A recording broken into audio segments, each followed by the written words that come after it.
Assalamualaikum my dear students, welcome to my channel Amjad Sadiq biology. आज हम second year biology के chapter inheritance का next topic that is the sex linkage and humans को discuss करेंगे। इससे पहले हमने सेक्स लिंकेज एंड ड्रोसोफिला को डिस्कस किया था। आज हम ह्यूमंस के बारे में सेक्स लिंकेज को हमने क्या करना है, डिस्कस करना है। अब सेक्स लिंकेज बेसिकली मैंने आप लोगों को पहले ही बताया था कि वो जीन्स जो सेक्स क्रोमोसोम पर पाए जाते हैं उसको हम कहते हैं sex linked genes. Sex linked gene इसको हम कहते हैं। अब बेसिकली जो सेक्स लिंकेज है that is because of the sex chromosomes. Basically तो हमने पढ़ा था कि एक ऑटोसोम होते हैं और एक सेक्स क्रोमोसोम होते हैं, और सेक्स क्रोमोसोम में फिर एक्स और वाई होते हैं जो सेक्स को, जेंडर को डिटरमिन करता है कि ये मेल है और ये फीमेल है। जिस तरह कि हमने पहले भी डिस्कस किया है कि मेल के लिए एक्स वाई, फीमेल के लिए एक्स एक्स। तो बेसिकली हम इसमें सेक्स क्रोमोसोम के बारे में हम डिस्कस करेंगे सेक्स लिंकेज एंड ह्यूमंस में। और इसमें हम दो टाइप्स ऑफ इनहेरिटेंस को डिस्कस कर रहे हैं। एक है एक्स लिंक्ड रिसेसिव इनहेरिटेंस, दूसरा है एक्स लिंक्ड डोमिनेंट इनहेरिटेंस। सबसे पहले है एक्स लिंक्ड रिसेसिव इनहेरिटेंस। इसकी एग्जांपल है हमारे पास हीमोफीलिया है, कलर ब्लाइंडनेस है और डायबिटीज इंसिपिडस है।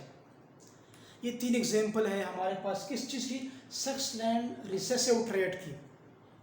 देखिए रिसेसिव ट्रेट, और इसको जब हम डिस्कस कर लेंगे इन तीनों को, फिर बाद में हम डोमिनेंट ट्रेट्स की तरफ आएंगे जो फिर हम किसी नेक्स्ट लेक्चर में हम इसको डिस्कस करेंगे। आज हम सिर्फ और सिर्फ इन तीन डिजीज़ के बारे में हमने डिस्कस करना है। इसमें से जो पहले दो है हीमोफीलिया और कलर ब्लाइंडनेस, ये आपके टेक्स्ट बुक में एक्सप्लेन किए गए हैं। और थर्ड जो है आपके पास डायबिटीज इंसिपिडस, इसकी आपके बुक में जस्ट नेम दिया गया है और इसका एक्सप्लेनेशन इसमें नहीं है। कुछ जो बोर्ड्स है उसके टेक्स्ट बुक्स में इसी थर्ड वन डायबिटीज इंसिपिडस का जिक्र भी नहीं है, और कुछ बुक्स में इसका जिक्र मौजूद है बट एक्सप्लेनेशन नहीं है। मैं थर्ड वन की बात कर रहा हूँ, डायबिटीज इंसिपिडस की। बाकी दो जो है वो एक्सप्लेन हो चुके हैं। अगर मैं आपको थोड़ा बहुत बताऊँ कि होमोफीलिया क्या होता है। होमोफीलिया वो बीमारी होती है जिसमें आपके बॉडी से ब्लड फ्लो करता है and this flow of blood fails to clot. ठीक है, बाद में डिटेल की तरफ आते हैं। दूसरा है कलर ब्लाइंडनेस। कलर ब्लाइंडनेस वो डिजीज़ है जिसमें हम रेड को ग्रीन से डिफ्रेंशिएट नहीं कर सकते, रेड कलर को ग्रीन से डिफ्रेंशिएट हम नहीं कर सकते। तीसरा जो एक्सप्लेन नहीं है डायबिटीज इंसिपिडस, ये वो बीमारी है जिसमें किसी बंदे को स्पेशली रात के वक्त मोस्टली यूरिनेशन की प्रॉब्लम ज़्यादा होती है, उसको पेशाब ज़्यादा आता है, उसको थर्स्ट भी ज़्यादा लगता है, प्यास भी ज़्यादा लगता है इसी बीमारी में। तो बेसिकली होता क्या है डायबिटीज इंसिपिडस में कि आपकी बॉडी में जो एडीएच हार्मोन होता है, एडीएच एंटी डायरेटिक हार्मोन, ये हार्मोन जो है बेसिकली क्या करता है, जब आप पानी पीते हैं तो आपके बॉडी से पानी निफ्रान से, जो किडनी के फंक्शनल यूनिट्स है, निफ्रान से पानी को बॉडी में रीअब्जॉर्ब करता है। अगर आपके बॉडी में पानी की कमी हो तो आपकी बॉडी की कमी को पूरा करने के लिए ये निफ्रान से पानी को रीअब्जॉर्ब करता है। इस तरीके से फिर क्या होता है, यूरिनेशन नहीं होती या बहुत कम होती है। लेकिन जो ही इंसान की उम्र बढ़ती रहती है, एजिंग फिनोमेना होता रहता है। एजिंग के साथ साथ आपकी बॉडी में स्पेशली जो एजड पीपल होते हैं, जो ज़ईफ़ लोग होते हैं, उसकी बॉडी में एडीएच हार्मोन की सिक्रीशन में कमी आती जाती है। जब एडीएच हार्मोन में कमी आएगी तो निफ्रान से पानी जो है वो बॉडी में रीअब्जॉर्ब नहीं होगा, बल्कि सारा का सारा पानी जो है वो निफ्रान में यूरिन की शक्ल में बॉडी से बाहर निकलेगा। तो बंदे को यूरिनेशन की प्रॉब्लम ज़्यादा होगी। इसलिए बूढ़े लोग जो होते हैं वो रात को कई दफ़ा उठते हैं पेशाब करने के लिए, और हम या जो ये यंग जनरेशन है, आप लोग जो है स्पेशली, आप लोगों को पता भी नहीं चलता। आप सो जाते हैं 8-9-10 बजे सो जाते हैं, फिर सुबह जो है आप उठते हैं, दरमियान में आपको पूरी रात भर आप सोए रहते हैं, आपको कुछ पता नहीं चलता। और जो बूढ़े लोग होते हैं, क्योंकि उसमें एडेज हार्मोन की कमी होती है या कम सिक्रीट होता है with the passage of time, तो उसको फिर यूरिन जो होता है उसकी हाजत ज़्यादा पेश आती है।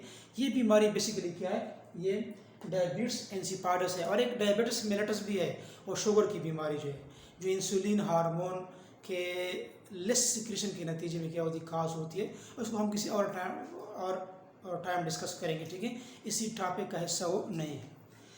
अब देखें तो जो आपके पास दूसरा जो एक्सलेंट डोमिनेंट इनहेरिटेंस है, उसकी एग्जांपल है हाइपोफॉस्फेटेमिक और विटामिन डी रेजिस्टेंट ब्रैकेट्स। इसको तो है फिर हम बाद में नेक्स्ट लेक्चर में इंशाल्लाह इसी पार्ट 2 की सूरत में हम इसको डिस्कस करेंगे। अब सबसे पहले हम आते हैं हीमोफीलिया की तरफ। हीमोफीलिया की जो बीमारी होती है, जेनेटिक्स ऑफ हीमोफीलिया जो है, हम कहते हैं कि हीमोफीलिया में the disease in which the blood fails to clot. Normally जब एक नॉर्मल बंदा होता है, उसके बॉडी में जब इंजरी होती है, जब कोई कट लगता है, तो 1-2 मिनट के बाद ब्लड 1-2 मिनट तक ब्लीडिंग कर जाता है। इसके बाद फिर ऑटोमेटिकली क्या हो जाता है, स्टॉप हो जाता है, क्योंकि आपको पता है बॉडी के अंदर थ्रोम्बिन प्रोटीन वगैरह होते हैं, ठीक है, फाइब्रिन में कन्वर्ट किया जाता है बाय दी प्रोटीन, और कुछ विटामिन के वगैरह होते हैं।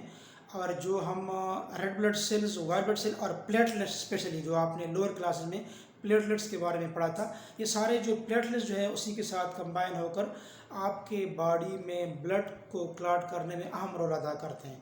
लेकिन जो हीमोफीलिया के पेशेंट होते हैं उसमें ब्लड जो होता है वो क्लॉट नहीं होता। अगर थोड़ा सा इंजरी कट भी लग जाए तो ब्लड जो होता है ये बहना शुरू हो जाता है, ये फिर स्टॉप नहीं होता। ये बड़ी खतरनाक बीमारी है। और ये बेसिकली क्या है, ये एक्स-लिंक्ड रिसेसिव ट्रेट की वजह से, एक रिसेसिव ट्रेट है, एक रिसेसिव डिसऑर्डर है जो रिसेसिव जीन के नतीजे में होती है, ठीक है। और साथ साथ इसी बीमारी में क्या होता है, जीन्स होते हैं, पेयर ऑफ जीन्स। एक कैपिटल एच वैसे होता है जो डोमिनेंट होता है, एक स्मॉल एच होता है जो रिसेसिव जीन को, रिसेसिव ट्रेट को रिप्रेजेंट करता है। तो बॉडी में जो हीमोफीलिया के लिए जो पेयर्स ऑफ जीन्स होते हैं, इधर मैंने आपको दिए हैं, एक फीमेल का दिया है, एक मेल का दिया है। इधर लिखा है फीमेल में 3 पॉसिबिलिटी है और मेल में 2 पॉसिबिलिटी है। किस तरह देखें, फीमेल में पहले देखते हैं, एक्स तो हो गया फीमेल। अब अगर कैपिटल एच है एक्स के ऊपर, कैपिटल एच बेसिकली एक जीन को रिप्रेजेंट कर रहा है। अगर कैपिटल एच वाला जीन है तो हम कहते हैं कि ये डोमिनेंट है। अगर स्मॉल एच है तो हम कहते हैं ये रिसेसिव करैक्टर है। जब डोमिनेंट करैक्टर होगा, डोमिनेंट जीन होगा, तो जाहिर बात है उसका जो ट्रेट होगा वो क्या होगा, वो एक्सपोज होगा, वो ज़ाहिर हो जाएगा। और जो रिसेसिव है वो अपने करैक्टर को एक्सप्रेस नहीं कर सकते, जो आप लोगों ने मेंडल लॉज में भी पढ़ा है। अच्छा, तो 3 पॉसिबिलिटी, एक फीमेल का एक्स पर अगर कैपिटल एच हो तो कैपिटल एच ये नॉर्मल को रिप्रेजेंट करता है, ये नॉर्मल जीन है, मतलब ये हीमोफीलिया डिजीज को रिप्रेजेंट नहीं कर रहा। अगर दोनों कैपिटल एच हैं तो फिर तो क्या है, तो फिर तो नॉर्मल है। ये फीमेल क्या होगी, ये नॉर्मल होगी, इसको हीमोफीलिया की बीमारी नहीं है। फिर फीमेल का दूसरा केस एक्स तो फीमेल हो गया। अगर एक एक्स पर जीन कैपिटल एच हो, दूसरे एक्स पर जीन स्मॉल एच हो, तो कैपिटल एच जो नॉर्मल है तो डोमिनेंट है। डोमिनेंट की मौजूदगी में स्मॉल एच जो रिसेसिव है ये अपने करैक्टर को, ट्रेट को एक्सप्रेस नहीं कर सकता, तो आपके पास फीमेल क्या होगी, ये होगी नॉर्मल, खुद तो ये नॉर्मल होगी, लेकिन चूंकि इसमें एक स्मॉल एच भी मौजूद है, दैट्स वाई इसी फीमेल को हम कहते हैं कैरियर। ऐसे ऑर्गेनिज्म होते हैं जिसमें खुद तो बीमारी नहीं होती, लेकिन किसी भी वक्त अपने ऑफस्प्रिंग्स में इसी इन्फेक्टेड हेमोफिलिक जीन को ट्रांसमिट कर सकता है। खुद तो नॉर्मल होती है बट किसी भी वक्त अपने बच्चों में इसी बीमारी को यह ट्रांसमिट कर सकती है। तो ये कैरियर केस है, कैपिटल एच स्मॉल एच। अगर ये फीमेल है एक्स, अगर दोनों पर जीन स्मॉल एच और स्मॉल एच हो, जो दोनों रिसेसिव कैरेक्टर्स हैं, होमोजाइगस रिसेसिव फॉर्म है, ये होमोजाइगस डोमिनेंट है, ये हेटेरोजाइगस है, कैपिटल एच और स्मॉल एच, ये होमोजाइगस रिसेसिव फॉर्म है फीमेल का। जब दोनों स्मॉल एच और स्मॉल एच आ जाए तो फिर हम कहते हैं क्या है, ये हेमोफिलिक है। ये फीमेल क्या है, इसको हेमोफीलिया है और इसको ये बीमारी है। अब मेल में दो केसेस हैं, क्योंकि मेल में तो एक वाई होता है, ये तो हम एक्चुअली पढ़ रहे हैं 6 लिंक्ड रिसेसिव ट्रेट, 6 लिंक्ड। 6 में फिर हम एक्स क्रोमोसोम का जिक्र करते हैं कि एक्स क्रोमोसोम जो होता है उस पर सिर्फ जीन होता है, वाई पर ये नहीं होता, क्योंकि टॉपिक का नाम क्या है basically, x linked recessive inheritance. X पर जो जीन पाए जाते हैं उसी बीमारी को हम डिस्कस कर रहे हैं, क्योंकि हमारा topic x linked recessive inheritance है। मतलब जब रिसेसिव फॉर्म आएगा इस तरह के ये हैं तब डिजीज होगी।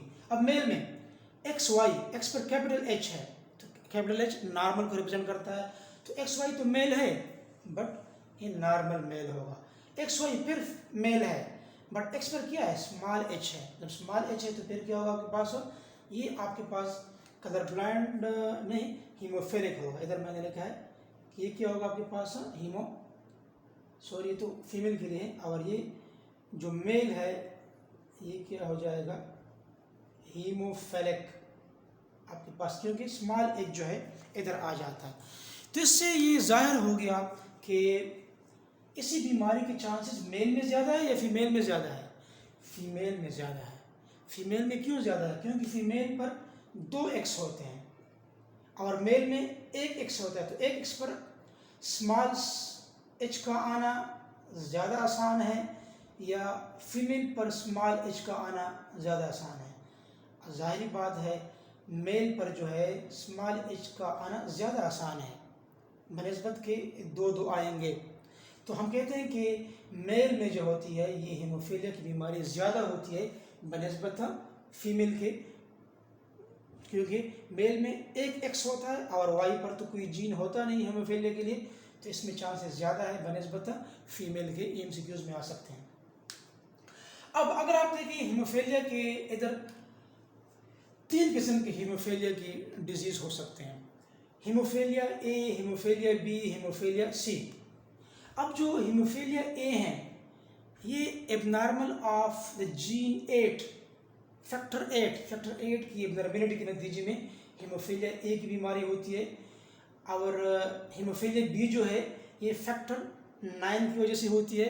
इसी जीन 9 की एबनॉर्मेलिटी के नतीजे में कास होती है, और हीमोफीलिया सी जो है ये फैक्टर या जीन 11 के नतीजे में अगर ये एबनॉर्मल हो ये जीन तो इसके नतीजे में ये बीमारी जो होती है। इसका परसेंटेज क्या है, हीमोफीलिया ए 80% इसका रिस्क होता है, इसकी बीमारियों का रिस्क 80% है, ज़्यादा है। हीमोफीलिया बी ये 20% है और हीमोफीलिया सी जो है ये 1% है। अब अगर इसमें आप देखें जो ऊपर वाले 2 हैं हीमोफीलिया ए और हीमोफीलिया बी, ये एक्स-लिंक्ड है क्योंकि ये एक्स क्रोमोसोम पर पाया जाता है, इसके जीन्स एक्स क्रोमोसोम पर पाए जाते हैं, नॉट ऑन द वाई। और ये नॉन इलीलिक है। नॉन इलीलिक इसलिए है कि इलील तो होमोलोगस क्रोमोसोम दोनों पर पाए जाते हैं, पेयर ऑफ इलील्स, लेकिन अगर नॉन इलीलिक है तो फॉर एग्जाम्पल देखिए मैंने पेयर ऑफ क्रोमोसोम मैंने इधर लिया है, ये मेल के केस में फॉर एग्जाम्पल ये मेल है, ये एक्स है और ये क्या है, ये वाई है, ठीक है। अब देखिए एक्स लिंक में फॉर एग्जाम्पल ये एक जीन ये है फॉर एग्जाम्पल और एक जीन ये है 8 और 9 ये जीन है। अब वाई पर फॉर एग्जाम्पल देखिए इसका कोई पेयर नहीं है, इलीलिक पेयर इसका नहीं है इसके सामने सेम लोसाई पर, क्योंकि ये वाई है। अब तो फिर तो ये इलीलिक फॉर्म नहीं है ना, दैट्स वाई हीमोफीलिया ए और हीमोफीलिया बी जो है दे आर नॉन इलीलिक। और हम कहते हैं कि क्या है, ये जो 2 है एक्स लिंक्ड या non allelic greater in man than the women. मैंने इधर बता दिया कि मैन में चूंकि एक एक्स एच है उस पर स्मॉल एच जीन की पॉसिबिलिटी आसान हो जाती है, नॉर्मल बनती है, और इस पर थोड़ा सा ज़्यादा होता है पॉसिबिलिटी। और तीसरा जो है आपके पास हीमोफीलिया सी, ये 1% है, इसका परसेंटेज बहुत कम है, बट ये क्या होता है, ये ऑटोसोमल होता है। क्या होता है, ऑटोसोमल होता है, और इसको हम कहते हैं ये इलीलिक है, ये इलीलिक है, क्योंकि ये तो सेक्स लिंक्ड थे, सेक्स क्रोमोसोम तो एक्स और वाई होते हैं, बट जो इलील जो ऑटोसोम होते हैं, ऑटोसोम में तो सेक्स क्रोमोसोम नहीं होते, एक्स और वाई नहीं होते, वो तो रेस्ट ऑफ द क्रोमोसोम होते हैं जो अदर देन सेक्स क्रोमोसोम होते हैं, जो अदर देन एक्स वाई होते हैं। जिस तरह कि हम कहते हैं कि ह्यूमन का जो मीट है स्पर्म में 22 जो है वो क्या ऑटोसोम है, 23 वाला क्या है सेक्स क्रोमोसोम है, ठीक है। तो अब ऑटोसोम में तो नॉर्मली वो पेयर ऑफ जीन्स होते हैं, पेयर ऑफ जीन्स पर क्या होते हैं, उधर उधर तो सारे एक्स एक्स होते हैं, ठीक है। तो इधर अगर जीन मौजूद है तो इधर भी जीन मौजूद है इन केस ऑफ ऑटोसोम्स। तो ये जो जीन है इसका जो पेयर है इसको हम कहते हैं इलील, ये आपस में क्या इलील है। तो दैट्स वाई सी वाला जो है इसको हम कहते हैं इलीलिक, ये क्या है, ये इलीलिक है हेमोफिलिया सी जो होता है। अच्छा देखें, यहाँ तक तो आपको समझ आ गई। अब आगे जाते हैं थोड़ा सा कि ये जो आपके पास हेमोफिलिया की जो बीमारी होती है स्पेशली ये जिगजैग पैटर्न में जो होती है ये ट्रांसमिट होती है। कौन सी फॉर्म में, जिगजैग पैटर्न में ये बीमारी जो होती है ट्रांसमिट होती है। इधर देखें, मैं आपको इधर बता दूं, फॉर एग्जाम्पल देखें ये आपके पास एक फादर है और एक मदर है, जो प्रीवियस लेक्चर में भी मैंने आप लोगों को डिस्कस किया था। अब फादर एक्स वाई और मदर मीन फीमेल है एक्स एक्स, सेक्स क्रोमोसोम से हम इसको रिप्रेजेंट करते हैं जो पेयर ऑफ जीन्स होते हैं। अब देखें इन वालिदैन की जो बेटे और बेटियां पैदा होती है, सन और डॉटर, ठीक है। इसमें अगर आप देखें फॉर एग्जांपल ये एक्स वाई है फादर का और मदर का एक्स एक्स है, अगर इसके यहाँ बेटा पैदा होता है सन, तो सन में क्या होगा, सन में ऑटोमेटिकली वाई जो है वो सन में आएगा, क्योंकि ये मेलनेस को रिप्रेजेंट करता है वाई क्रोमोसोम। और ये दूसरा एक्स जो है ये ऑटोमेटिकली किससे आएगा, मदर से आएगा, क्योंकि पेयर में से एक आता है। तो अगर वाई इससे आ गया तो ऑटोमेटिकली ये एक्स इधर से आया है, ये वाई रेड में मैंने शो किया, ये इधर आया है, ठीक है। और इसकी अगर बच्ची पैदा हो जाए तो बच्ची भी अगर वाई इधर आता है तो ऑटोमेटिकली जो एक एक्स होता है तो वो तो इधर आएगा, ठीक है। और इसके लिए एक एक्स जो है मदर से आ जाता है। अगर इसी बेटी की हम दोबारा शादी कर लें, इसका हस्बैंड, इसकी दोबारा शादी हम करवाएं, तो मेल है एक्स वाई है और डॉटर फीमेल एक्स एक्स थी, ठीक है। अब क्या हो जाएगा, अब इसके यहाँ भी बच्चे भी पैदा होंगे, बच्चे भी पैदा होंगे, ठीक है। लेकिन आपके पास जो ये एक्स है जो फादर से इधर आया था, ये एक्स जो होता है ये किधर चला जाता है, ये एक्स आपके पास डॉटर में चला जाता है, किधर, डॉटर में चला जाता है। और डॉटर में जो आपके पास दूसरा एक्स होता है ये बेसिकली इधर से आ जाता है, ये बेसिकली ये वाला जो आपके पास एक्स है ये इधर आ जाता है। और सन जो होता है, सन में ये डॉटर जो इस वक्त एक मदर है, ये एक्स क्रोमोसोम इधर आ जाता है और वाई ऑटोमेटिकली जो होता है सन में आता है। तो अगर आप देखें इसी एक्स को अगर आप देखें फादर से डॉटर में, डॉटर से उसके डॉटर में, तो ये क्या एक जिग पैटर्न में जो होती है ये आगे जाता है। इस तरीके से आप सन के लिए भी देख सकते हैं, आप डॉटर के लिए भी आप देख सकते हैं। इसी केस को आगे हम स्टडी करते हैं कि किस तरीके से, मैं आपको इधर दोबारा इसी चीज़ को अब मैं दोबारा दिखा रहा हूँ कि किस तरीके से इसकी जो पेडिग्री है, पेडिग्री की तरफ आती है, इसका जो शजरा नस्ब है, कि किस तरीके से हम दो को मिलाएंगे तो फिर उसके बेटे और बेटी में आएगा, उसकी फिर जब दोबारा शादी होगी तो एक्स के नेक्स्ट ग्रैंड सन्स और ग्रैंड जो उसके डॉटर्स है उधर ये जाएगा ये क्रोमोसोम।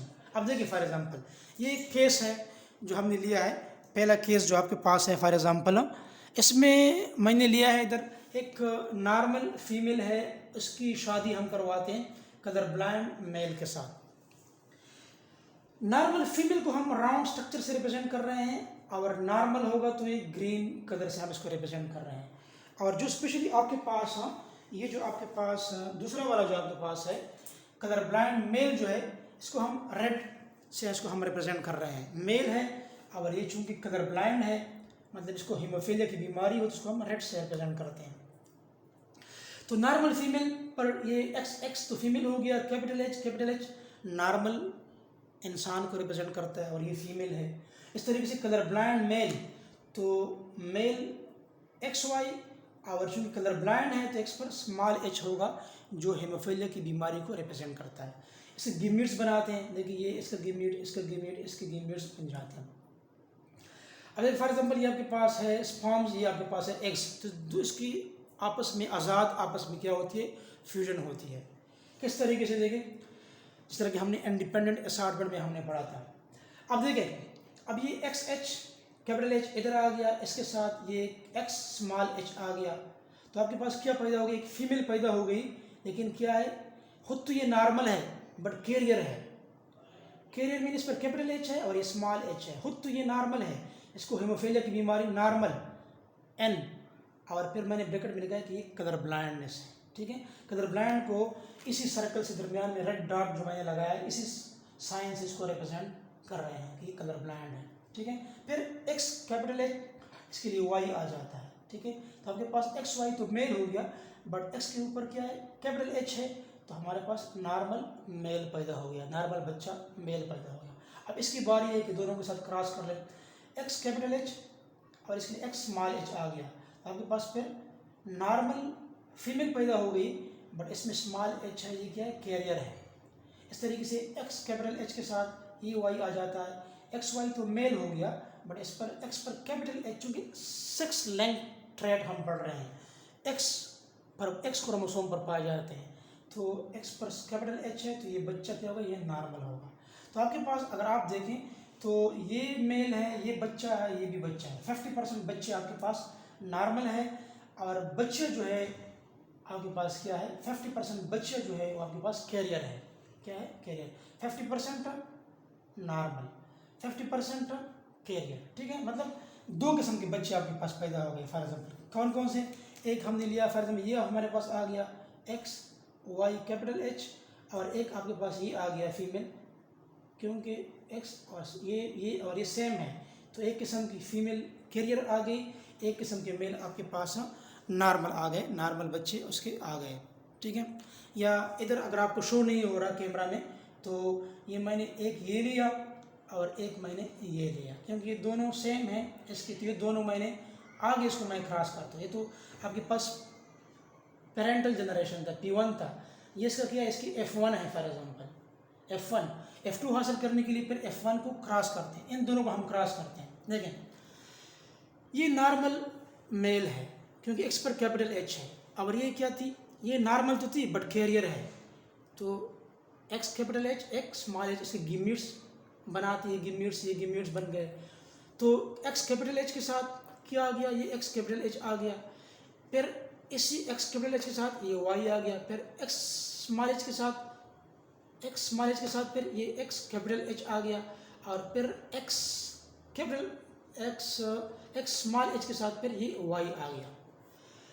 अगर आप ये आपके पास F2 जनरेशन आ गया, इसमें अगर आप देखें आपके पास यहाँ पर ये नॉर्मल है फीमेल, ये मेल है, ये नॉर्मल है, तो 50% आपके पास नॉर्मल पैदा हो गए बच्चे।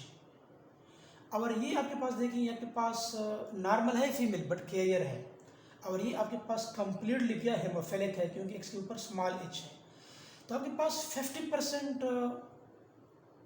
नॉर्मल पैदा हो गए।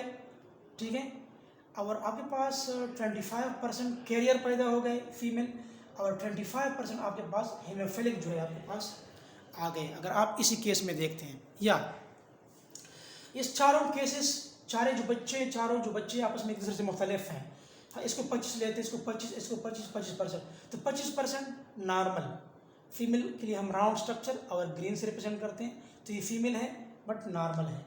ठीक है, अभी आपके पास मेल है ना, ग्रीन कलर से हम नॉर्मल को रिप्रेजेंट करते हैं, अगर इस तरह का स्ट्रक्चर हो तो फिर हम कहते हैं ये मेल है, ये फीमेल है। फिर ये वाला केस नॉर्मल है फीमेल, लेकिन नॉर्मल में क्या है, कैरियर है, तो इसी डॉट से हम इसको रिप्रेजेंट करते हैं, 25% कैरियर और 25% आपके पास क्या हो गए।